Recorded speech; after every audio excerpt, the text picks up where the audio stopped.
నమస్కారం మానేరు న్యూస్ కి స్వాగతం. ముందుగా బులెటిన్ హెడ్లైన్స్. తెలంగాణ వ్యాప్తంగా అవతరణ వేడుకలు. సికింద్రాబాద్ లో సీఎం, జిల్లాల మంత్రులచే జెండా ఆవిష్కరణ.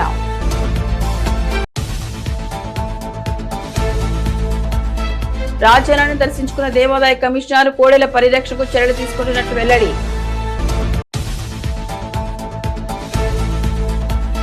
శైవ క్షేత్రాల భక్తుల సందడి. వేములవాడ ఓదలకు ఆధ్యాత్మిక శోభ.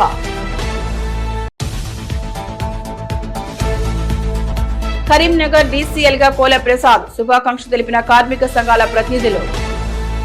రాష్ట్ర వ్యాప్తంగా తెలంగాణ సంబరాలు అమ్మురానంటాయి. సికింద్రాబాద్ పోలీస్ పరేడ్ గ్రౌండ్ లో సీఎం రేవంత్ రెడ్డి పాల్గొని జాతీయ జెండా ఆవిష్కరించారు. ఈ సందర్భంగా పోలీసుల గౌరవ వందనం స్వీకరించిన అనంతరం రాష్ట్ర ప్రజలను ఉద్దేశించి మాట్లాడారు. దశాబ్దాలుగా పోరాడి సాధించుకున్న తెలంగాణ రాష్ట్రంలో 10 ఏళ్లు గడిచినా ప్రజల ఆకాంక్షలు నెరవేరలేదని అన్నారు. అందుకే ప్రజలు ఆధిపత్యాన్ని తిరస్కరించి ప్రజాప్రభుత్వాన్ని ఏర్పాటు చేశారని చెప్పారు. వారి ఆకాంక్షలు నెరవేర్చడమే తమ ఎజెండా అని స్పష్టం చేశారు.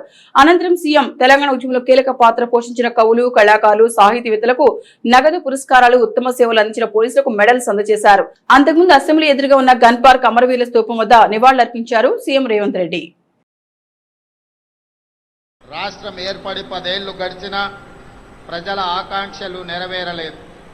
అందుకే 10 ఏళ్ల ఆధిపత్యాన్ని తిరస్కరించి ప్రజలు ప్రజాప్రభుత్వాన్ని ఏర్పాటు చేసుకున్నారు. ప్రజల ఆకాంక్షలను నెరవేర్చేందుకు నిరంతరం ప్రయత్నం మొదలుపెట్టాం. రాష్ట్రాన్ని గాడిన పెట్టాల్సిన బాధ్యత మాపై ఉంది. ఇది నల్లేరుపై నడక కాదని మాకు తెలుసు. అయినా ప్రజా ఆకాంక్షలను నెరవేర్చే ప్రజాప్రభుత్వ ఎజెండాగా తెలంగాణ పునర్నిర్మాణ దశగా ప్రయత్నిస్తూ ముందుకు ఇన్వెస్ట్మెంట్ పాలసీస్ అన్నిటిని కూడా తీసుకొచ్చి ఈ దేశంలోనే అగ్రగామిగా రాష్ట్రాన్ని తీర్చిదిద్దాలని మేము ప్రయత్నం చేస్తున్నాం. ఈనాడు తెలంగాణ రాష్ట్రం దేశానికి కాదు ప్రపంచానికి ఆదర్శంగా తీర్చిదిద్దాలంటే మీరందరూ అండగా నిలబడండి, ఆశీర్వదించండి. ప్రపంచంలోనే అగ్ర రాష్ట్రంగా తెలంగాణ రాష్ట్రాన్ని తీర్చిదిద్దాలి. దీనికోసం నిరంతరం పనిచేసే ప్రభుత్వ సిబ్బందే కాదు, రాజకీయ సహచరులందరూ కూడా సంపూర్ణమైన సహకారాన్ని. కరీంనగర్ ఉమ్మడి జిల్లా వ్యాప్తంగా తెలంగాణ ఆవిర్భావ దినోత్సవ వేడుకలు ఘనంగా జరిగాయి. కరీంనగర్ పోలీస్ పరేడ్ మైదానంలో రాష్ట్ర మంత్రి శ్రీధర్ బాబు జాతీయ పతాకాన్ని ఆవిష్కరించారు. తెలంగాణ రాష్ట్ర గీతాలాపన, వందన స్వీకారం, అమరవీరుల కుటుంబాలను ఘనంగా సత్కరించారు. చిన్నారుల సాంస్కృతిక కార్యక్రమాలు ఆకట్టుకున్నాయి. ఉత్తమ సేవలు అందించిన పోలీసులకు పథకాలు అందజేశారు మంత్రి Sridhar Babu. Karimnagar police parade ground లో తెలంగాణ రాష్ట్ర ఆవిర్భావ దినోత్సవ వేడుకలు ఘనంగా జరిగాయి. తొలుత నగరంలోని అమరవీరుల స్తూపం వద్ద తెలంగాణ అమరవీరులకు రాష్ట్ర ఐటీ పరిశ్రమల శాఖ మంత్రి దుద్దిళ్ల శ్రీధర్ బాబు నివాళులర్పించారు. అనంతరం పరేడ్ గ్రౌండ్ లో నిర్వహించిన వేడుకలో ఆయన పాల్గొన్నారు. కాంగ్రెస్ ప్రభుత్వ హయాంలో జిల్లాలో చేపట్టిన అభివృద్ధి సంక్షేమ పథకాలను వివరించారు మంత్రి శ్రీధర్ బాబు. రైతు రుణమాఫీ, రేషన్ కార్డుల మంజూరు, ఉద్యోగాల కల్పన, ఇంటిగ్రేటెడ్ స్కూల్స్, ఇందిరమ్మ ఇళ్లు తదితర అంశాలను తన ప్రసంగంలో సుదీర్ఘంగా వివరించారు. అనంతరం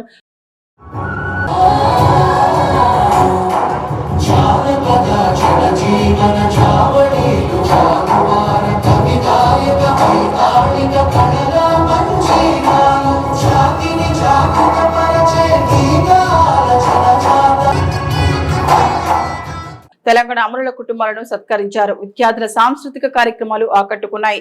వివిధ రంగాల్లో పోలీసు శాఖలో విశిష్ట సేవలు చేసిన సిబ్బందికి ప్రశంసా పత్రాలు అందజేశారు. ఈ కార్యక్రమంలో ఎమ్మెల్యేలు డాక్టర్ కవ్వంపల్లి సత్యనారాయణ, మేడిపల్లి సత్యం, సుడా చైర్మన్ కోమటిరెడ్డి నరేందర్ రెడ్డి, జిల్లా గ్రంథాలయ సంస్థ చైర్మన్ సత్తు మల్లేశం, జిల్లా కలెక్టర్ పమేల సత్పతి, సిపి గౌస్ ఆలం, జిల్లా అదనపు కలెక్టర్లు ప్రఫుల్ దేశాయ్, లక్ష్మీ కిరణ్, వివిధ శాఖల అధికారులు పాల్గొన్నారు. తెలంగాణ రాష్ట్రాన్ని భారతదేశంలో ప్రపంచ స్థాయిలో అగ్రస్థానంలో నిలిపేందుకు గౌరవ ముఖ్యమంత్రి రేవంత్ రెడ్డి నాయకత్వంలో తెలంగాణ రైజింగ్ 2047 విజన్తో ప్రజాప్రభుత్వం ముందుకు సాగుతా ఉంది. తెలంగాణ రాష్ట్ర అభివృద్ధికి ఆర్థిక, సామాజిక పరిపాలన రంగంలో ఆదర్శవంతమైన లక్ష్యాలతో తెలంగాణ రైజింగ్ 2047 విజన్ డాక్యుమెంట్ రూపొందించినట్టు గౌరవ ముఖ్యమంత్రి రేవంత్ రెడ్డి ఇటీవల జరిగిన నీతి ఆయోగ్ సమావేశంలో వెల్లడించారు. 4 కీలక అంశాలున్నాయి. పేదల సంక్షేమం, సమగ్ర పాలసీల రూపకల్పన, ప్రపంచ స్థాయి ఇన్ఫ్రా డెవలప్మెంట్, పారదర్శక సుపరిపాలన లక్ష్యాలకు ప్రాధాన్యం ఇస్తారు. ఈ లక్ష్యాల సాధనకు ప్రభుత్వం ఇప్పటికే పరిచర్యలు చేపట్టింది. తెలంగాణ సమగ్ర అభివృద్ధికి ఇప్పటికే welfare and social justice policy, green energy policy, infra and industrial policy, tourism పాలసీని ప్రభుత్వం సిద్ధం చేసింది. తెలంగాణ రాష్ట్రాన్ని ప్రపంచ వేదికపై ఆవిష్కరించడంలో విజయం సాధించాం. అమెరికా, దక్షిణ కొరియా, సింగపూర్, దావోస్, జపాన్ దేశాల్లో పర్యటించి భారీ పెట్టుబడులను సాధించాం. హైదరాబాద్ వేదికగా పలు గ్లోబల్ ఈవెంట్లు నిర్వహించాం. AI global summit, bio Asia సదస్సు, ప్రపంచ సుందరీ పోటీలను విజయవంతంగా నిర్వహించాం. మన జిల్లాలో కొత్త రేషన్ కార్డుల కోసం దరఖాస్తు చేసుకున్న వారిలో 65,949 మంది అర్హులను గుర్తించాం. ఈ దరఖాస్తులు అధికారులు పారదర్శకంగా పరిశీలించి నూతన రేషన్ కార్డులను జారీ చేయడం జరుగుతుంది. మన జిల్లాలో ఇంద్రమ్మ ఇళ్ల కోసం 77,083 మంది దరఖాస్తు చేసుకున్నారు. ఇందులో జిల్లాకు మొదటి దఫా 11,575 ఇండ్లు మంజూరు చేశారు. రాజీవ్ ఆరోగ్యశ్రీ ద్వారా ప్రభుత్వ ప్రైవేట్ ఆసుపత్రులలో 7,843 మందికి 22,33 లక్షల విలువ చేసే శస్త్రచికిత్సలు ఉచితంగా చేయించాం. 200 యూనిట్ల లోపు విద్యుత్ వాడే వినియోగదారులందరికీ 0 బిల్లులు జారీ చేశాం. రాష్ట్రాన్ని అన్ని రంగాలలో ముందుకు తీసుకెళ్తున్న గౌరవ ముఖ్యమంత్రి రేవంత్ రెడ్డి గారికి ప్రతి ఒక్కరికి పేరు పేరున హృదయపూర్వకంగా ధన్యవాదాలు తెలియజేస్తాను. కరీంనగర్ జిల్లాలోని ఆయా కార్యాలయాల్లో తెలంగాణ రాష్ట్ర ఆవిర్భావ దినోత్సవ వేడుకలు ఘనంగా జరిగాయి. నగరంలోని కాంగ్రెస్, బీజేపీ, బీఆర్ఎస్ పార్టీ కార్యాలయాల్లో జాతీయ జెండాను ఆవిష్కరించారు ఆయా పార్టీల నేతలు.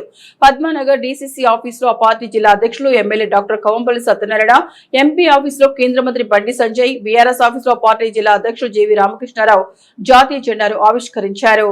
తెలంగాణ రాష్ట్ర ఆవిర్భావ దినోత్సవం పురస్కరించుకొని కరీంనగర్ డీసీసీ కార్యాలయంలో జాతీయ జెండాను ఆవిష్కరించారు ఆ పార్టీ జిల్లా అధ్యక్షులు ఎమ్మెల్యే డాక్టర్ కవంపల్లి సత్యనారాయణ. అనంతరం తెలంగాణ గీతాన్ని ఆలపించారు. ఈ సందర్భంగా ఆయన మాట్లాడుతూ తెలంగాణ ఇచ్చింది కాంగ్రెస్ పార్టీ అని, కాంగ్రెస్ ప్రభుత్వంలో రాష్ట్రం అన్ని రంగాల్లో అభివృద్ధి చెందుతుందన్నారు. ఈ కార్యక్రమం జిల్లా గ్రంథాలయ చైర్మన్ సత్తు Mallesham, DCC working president Komatireddy Padmakar Reddy, నాయకులు శ్రావణ్ నాయక్, కొరివి అరుణ్ కుమార్, గడ్డం విలాస్ రెడ్డి, ముస్తాక్ అహ్మద్, వెన్న రాజమల్లయ్య, కలవల రామచందర్, కరా రాజశేఖర్, మునిగంటి అనిల్ పాల్గొన్నారు.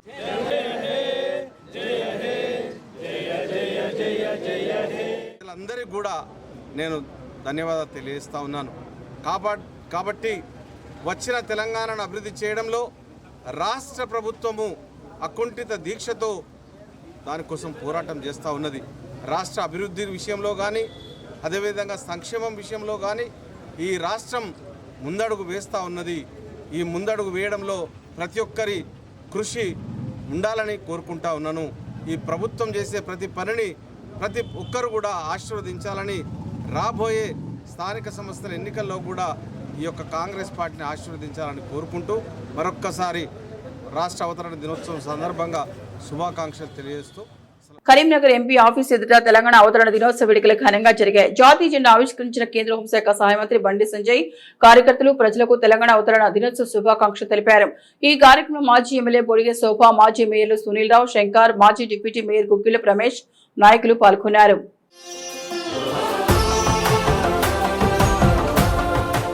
కరీంనగర్ చింతకుంట బీఆర్ఎస్ ఆఫీసులో తెలంగాణ ఆవిర్భావ దినోత్సవ వేడుకలు జరిగాయి. మాజీ ఎమ్మెల్సీ నారదాసి లక్ష్మణరావుతో కలిసి జాతీయ జెండాను ఆవిష్కరించారు ఆ పార్టీ జిల్లా అధ్యక్షుడు జీవీ రామకృష్ణారావు. ఈ కార్యక్రమంలో నగర బీఆర్ఎస్ పార్టీ అధ్యక్షుడు చల్లా హరిశంకర్, కరీంనగర్ జిల్లా మాజీ గ్రంథాలయ సంస్థ చైర్మన్ అనిల్ కుమార్ గౌడ్, ఏనుగు రవీందర్ రెడ్డి, బీఆర్ఎస్ పార్టీ రాష్ట్ర నాయకులు వీర్ల వెంకటేశ్వరరావు, కొత్తపల్లి మండల మాజీ ఎంపీపీ పిల్లి శ్రీలత మహేష్, కొత్తపల్లి మాజీ మున్సిపల్ చైర్మన్ రుద్రరాజు పాల్గొన్నారు.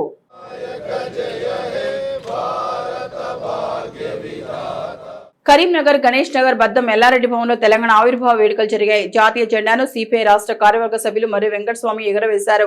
ఈ సందర్భంగా మరి వెంకటస్వామి, సిపిఐ జిల్లా కార్యదర్శి పంజాల శ్రీనివాస్ మాట్లాడారు. ఈ కార్యక్రమంలో రాష్ట్ర కౌన్సిల్ సభ్యులు పొనగంటి కేదారి, జిల్లా కార్యవర్గ సభ్యులు అందేస్వామి, కసిరెడ్డి సురేందర్ రెడ్డి, నాగిలి లక్ష్మారెడ్డి, పిట్టల సమ్మయ్య, కిన్నెర మల్లవ్వ, జిల్లా కౌన్సిల్ సభ్యులు పడిపల్లి రాజు, కటికిరెడ్డి బుచ్చన్న యాదవ్, కంది రవీందర్ రెడ్డి, అంద చిన్నస్వామి, బ్రాహ్మణులపల్లి యుగేందర్, మచ్చా రమేష్, బూడిద సదాశివ, మౌరుపు రాజు పాల్గొన్నారు.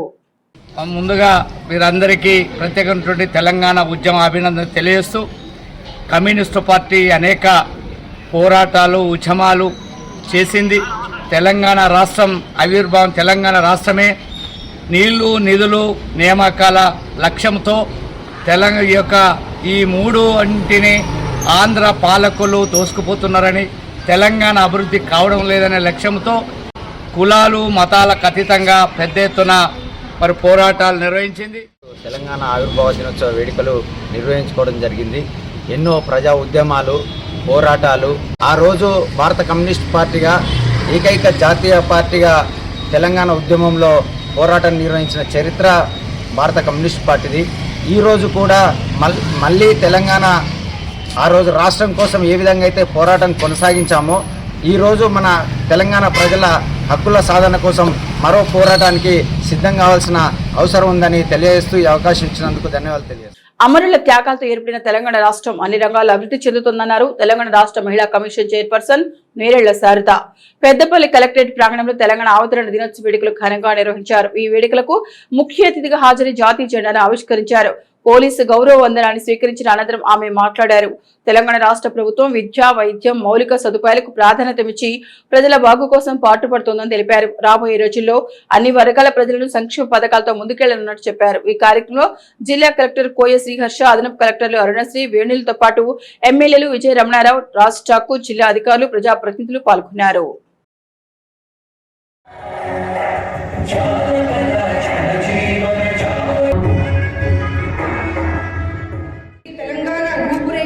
మార్చేస్తుంది అనేటువంటి నమ్మకం మనందరికీ ఉన్నది. ఎస్సీ, ఎస్టీ, బీసీ, మైనారిటీ మరియు ఆర్థిక వెనుకబడిన యువత స్వయం ఉపాధి కల్పన కొరకు రాజీవ్ యువ వికాసం అనే పథకాన్ని 6,000 కోట్లకు పైగా సబ్సిడీతో ప్రారంభించాం. పెద్దపల్లి జిల్లాలో 4,146 మంది ఎస్సీ అభ్యర్థులు, 4,341 మంది బీసీ అభ్యర్థులు, 4,031 ఎస్టీ అభ్యర్థులు, 817 ఈబీసీ అభ్యర్థులు, 5,039 మంది మైనార్టీ అభ్యర్థులను ఎంపిక చేసి స్వయం ఉపాధి యూనిట్లను పంపిణీ చేస్తున్నాం. జిల్లాలోని పెద్దపల్లి, రామగుండం ప్రభుత్వ పారిశ్రామిక శిక్షణ కేంద్రాలను అడ్వాన్స్ టెక్నాలజీ సెంటర్స్గా తీర్చిదిద్దాము. భూభారతి భూ వివాదాలకు తావు లేకుండా భూ యజమానులు హక్కులు పూర్తిగా పరిరక్షించడానికి ప్రభుత్వం ఒక చారిత్రాత్మక సంస్కరణగా భూభారతి చట్టాన్ని ఏప్రిల్ 14, 2025 ప్రవేశపెట్టింది. పెద్దపల్లిలోని క్యాంప్ ఆఫీసులో తెలంగాణ రాష్ట్ర అవతరణ దినోత్సవ వేడుకలు జరిగాయి. జాతీయ జెండాను ఎమ్మెల్యే విజయ రమణారావు ఆవిష్కరించారు. అమరవీరుల స్తూపం వద్ద ఘననివాళులర్పించిన ఎమ్మెల్యే మీడియాతో మాట్లాడారు. 4 కోట్ల ప్రజల ఆకాంక్షలకు ప్రతిరూపం తెలంగాణ రాష్ట్రమని గుర్తు చేశారు. ఆనాడు తెలంగాణ రాష్ట్రంలో ఆత్మహత్యలు, బలిదానాలు చూడలేక సోనియా గాంధీ తెలంగాణ రాష్ట్ర ఏర్పాటు కృషి చేశారన్నారు. ఈ కార్యక్రమంలో పలువురు కాంగ్రెస్ పార్టీ నాయకులు, తెలంగాణ ఉద్యమకారులు పాల్గొన్నారు.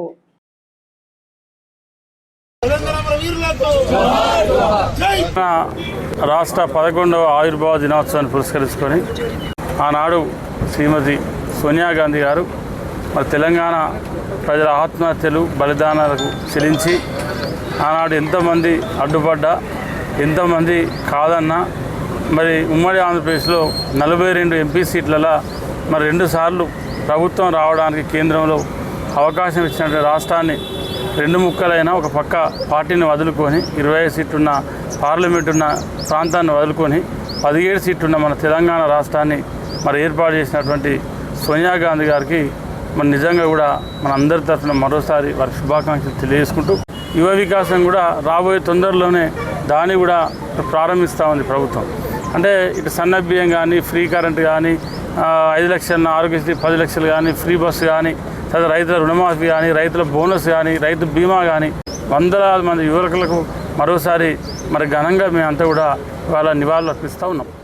పెద్దపల్లి జిల్లా సుల్తానాబాద్ పట్టణంలో 11వ తెలంగాణ రాష్ట్ర అవతరణ దినోత్సవ వేడుకలు ఘనంగా జరిగాయి. సుల్తానాబాద్ మున్సిపల్ కోర్టులో న్యాయమూర్తి దుర్గం గణేష్ జాతీయ జెండాను ఆవిష్కరించారు. ఈ సందర్భంగా న్యాయవాదులు ప్రజలకు తెలంగాణ రాష్ట్ర అవతరణ దినోత్సవ శుభాకాంక్షలు తెలిపారు. కాగా సుల్తానాబాద్ తహసీల్దార్ కార్యాలయంలో తహసీల్దార్ బషీరుద్దీన్, పోలీస్ స్టేషన్లో సీఐ సుబ్బారెడ్డి, వ్యవసాయ మార్కెట్ కమిటీలో మార్కెట్ కమిటీ చైర్మన్ మినపల ప్రకాష్ రావు, సింగిల్ విండో కార్యాలయంలో single window chairman Srihari Srinivas, municipal కార్యాలయంలో మున్సిపల్ కమిషనర్ మహమ్మద్ నియాజ్, అలాగే ప్రభుత్వ కార్యాలయంలో ప్రభుత్వ అధికారులు చౌరస్తాల వద్ద ప్రజాప్రతినిధులు జాతీయ జెండాలు ఎగురవేశారు.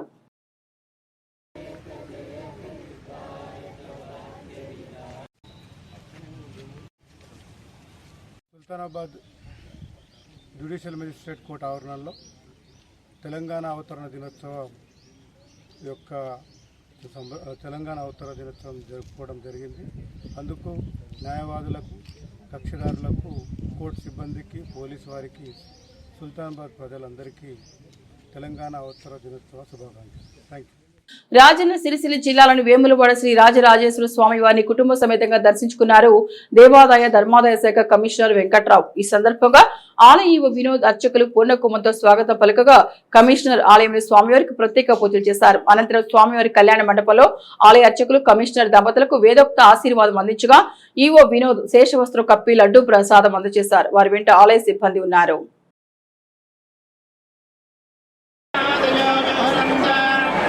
మా దగ్గర నుండి టెంపుల్ నుండి జీతాలు ఇచ్చి కొంతమంది గోపాల మిత్రుల్ని వీళ్ళని తీసుకోవడానికి, ఒక వెటర్నరీ అసిస్టెంట్ సర్జన్ కూడా డెప్యుటేషన్ మీద పర్మనెంట్గా తీసుకోవడానికి ఒక ప్లాన్ చేస్తున్నాం. రెండవది ఏంటంటే దానికి కావాల్సినటువంటి టీకా ఇన్ టైంలో పడుతున్నాయా లేదా అన్న దాని మీద వెరిఫై చేయడం కోసం డిస్ట్రిక్ట్ అడ్మినిస్ట్రేషన్తో చూడాలని అంతమంది ఈవోలకి ఈవోకి కాదు అంతమంది ఈవోకి కూడా నిన్న ఇన్స్ట్రక్షన్స్ ఇవ్వడం జరిగింది. ఇకపోతే మూడు వారు అన్నట్టు అది చిన్న స్థలం ఉంది కాబట్టి దాన్ని ఇంకా మరొక గోశాలకు కావాల్సినటువంటి ఇన్స్ట్రక్షన్స్ కూడా వారు అడిగారు. నిన్ననే ఆల్రెడీ శాంక్షన్ ఇవ్వడం కూడా జరిగింది. సుమారు 53 లక్షలు శాంక్షన్ చేసాం. వెంటనే మరొక 5 ఎకరాల స్థలం 1 కిలోమీటర్ దూరం ఉన్న స్థలంలో కూడా పెట్టి ఇక ముందు వాటిని సఫకేషన్ లేకుండా చూడడానికి కావాల్సిన ప్లాన్ చేస్తాం. అదే డాక్టర్నే కార్మిక శాఖ కరీంనగర్ డిప్యూటీ కమిషనర్ గా కోల ప్రసాద్ బాధ్యతలు స్వీకరించారు. నగరంలోని మంకమ్మతోట డీసీఎల్ కార్యాలయంలో ఆయన సోమవారం బాధ్యతలు స్వీకరించగా పలు కార్మిక సంఘాల ప్రతినిధులు స్వాగతం పలికారు. అసిస్టెంట్ కమిషనర్లు, కార్మిక సంఘాల ప్రతినిధులు డీసీఎల్ కు పుష్పగుచ్చం అందజేసి సత్కరించారు. ఈ సందర్భంగా కోల ప్రసాద్ మాట్లాడుతూ గ్రిగ్ వర్కర్స్, ప్లాట్ఫామ్ వర్కర్లు ఈ శ్రమ్ పోర్టల్లో తమ పేర్లు నమోదు చేసుకోవాలని సూచించారు. కేంద్ర రాష్ట్ర ప్రభుత్వాల పథకాలను సద్వినియోగం చేసుకోవాలని కార్మికులకు ఆయన సూచించారు. కార్మిక సమస్యలు ఏవైనా సరే మా ఇక్కడ ఉన్నటువంటి స్టాఫ్ సహాయంతో, మా అసిస్టెంట్ కమిషనర్ గారు, ఇక్కడ ఉన్నటువంటి అసిస్టెంట్ లేబర్ ఆఫీసర్స్, మిగతా స్టాఫ్ అందరి సహకారంతో అన్ని కార్మిక సమస్యలన్నీ కూడా త్వరితగతిన వాళ్ళ ప్రాబ్లమ్స్ అన్నీ కూడా సాల్వ్ చేయడానికి మేము చర్యలు తీసుకుంటాం. తప్పనిసరిగా కార్మిక శాఖ ఎప్పుడు కూడా వాళ్ళకి సపోర్టివ్గా అందుబాటులో ఉంటుంది. అదేవిధంగా ఈ మధ్య కాలంలో గ్రిగ్ వర్కర్స్, ప్లాట్ఫామ్ వర్కర్స్ వీళ్ళందరూ కూడా ఒక కొత్త ప్రోగ్రామ్ని గవర్నమెంట్ తీసుకోవడం జరిగింది. బెనిఫిట్స్ ఉన్నాయో అవన్నీ కూడా త్వరితగతిన అందరికీ అందేటట్టుగా చర్యలు తీసుకోవటం జరుగుతుంది. డిపార్ట్మెంట్ ఆల్రెడీ మంచిగా పనిచేస్తుంది. ఇక్కడ ఇంకా మంచిగా పనిచేయడానికి, కార్మికులు అందుబాటులో రావడానికి మేము ఇంకా కూడా మా యొక్క పని విధానాన్ని ఇంకా మెరుగుపరుచుకుంటామని తెలియజేస్తా ఉన్నాను. అందరం కూడా ఒక టీమ్గా కార్మికులకి సర్వీస్ చేయటంలో, జిల్లాకి మంచి పేరు తేవటంలో మేమందరం కూడా ముందుంటామని తెలియజేస్తూ సోమవారం శైవ క్షేత్రాల్లో భక్తుల సందడి నెలకొంది. కరీంనగర్ ఉమ్మడి జిల్లాలోని ప్రముఖ దేవాలయాలైన వేములవాడ శ్రీ రాజరాజేశ్వర స్వామి, ఓదెల్లోని శ్రీ మల్లికార్జున స్వామి ఆలయాలు భక్తులతో కిటకిటలాడాయి. ఉదయం నుండి సాయంత్రం వరకు భక్తులు పెద్ద సంఖ్యలో తరలివచ్చి స్వామివారికి మొక్కులు చెల్లించుకున్నారు. భక్తుల సౌకర్యాలను ఆలయ అధికారులు పర్యవేక్షించారు. పెద్దపల్లి జిల్లాలోని అతిపెద్ద పుణ్యక్షేత్రమైన ఓదెల శ్రీ మల్లికార్జున స్వామి దేవాలయం భక్తులతో కిటకిటలాడింది. 10వ తరగతి ఇంటర్ పరీక్షలు పూర్తి కావడంతో ఆలయం భక్తులతో కిటకిటలాడింది. భక్తులు కోనేరుల స్నానాలు ఆచరించి స్వామివారికి పట్నాలు వేసి నైవేద్యం సమర్పించుకున్నారు. కోడి మొక్కలు చెల్లించి స్వామివారిని దర్శించుకుని ప్రత్యేక పూజలు చేశారు. భక్తులకు ఆలయ ఈవో సదయ్య అధికారులు సౌకర్యాలు కల్పించారు. రాజన్న సిరిసిల్ల జిల్లాలోని ప్రముఖ పుణ్యక్షేత్రమైన వేముల